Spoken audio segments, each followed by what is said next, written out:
ಪಶ್ಚಿಮ ಘಟ್ಟಗಳ ಪ್ರದೇಶದಲ್ಲಿ ಧಾರಾಕಾರವಾಗಿ ಮಳೆಯಾಗ್ತಾ ಇದೆ. ಹೀಗಾಗಿ ಮೈದುಂಬಿ ಹರಿತಾ ಇದೆ ಮಾರ್ಕಂಡೇಯ ನದಿ. ಮಳೆಗೆ ಗೊಡಚಿನಮಲ್ಕಿ ಜಲಪಾತಕ್ಕೆ ಜೀವಕಳೆ ಬಂದಿದೆ. ಪ್ರವಾಸಿಗರನ್ನ ಸೆಳಿತಾ ಇದೆ ಈ ಗೊಡಚಿನಮಲ್ಕಿ ಫಾಲ್ಸ್.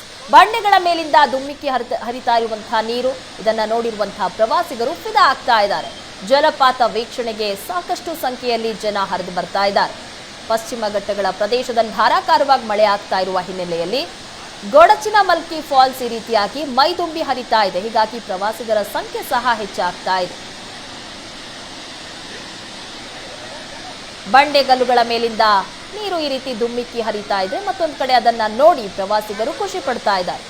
ಪ್ರವಾಸಿಗರು ಸಹ ಹೆಚ್ಚಿನ ಸಂಖ್ಯೆಯಲ್ಲಿ ಬಂದಿರುವಂತಹ ದೃಶ್ಯಗಳನ್ನು ನೋಡ್ತಾ ಇದ್ದೀರಾ. ಅವರ ಮುಖದಲ್ಲಿ ಖುಷಿ ನೋಡ್ತಾ ಇದ್ದೀರಾ. ಈ ದೃಶ್ಯಗಳನ್ನ ಕಂಡು ಸಂತಸ ಪಡ್ತಾ ಇದ್ದಾರೆ ಪ್ರವಾಸಿಗರು ಹೆಚ್ಚು ಸಂಖ್ಯೆಯಲ್ಲಿ. ಹೀಗಾಗಿ ಪ್ರವಾಸಿಗರು ಈ ದೃಶ್ಯ ವೈಭವವನ್ನ ನೋಡುವುದಕ್ಕೆ ಹರಿದು ಬರ್ತಾ ಇದ್ದಾರೆ ಫಾಲ್ಸ್ ಬಳಿ.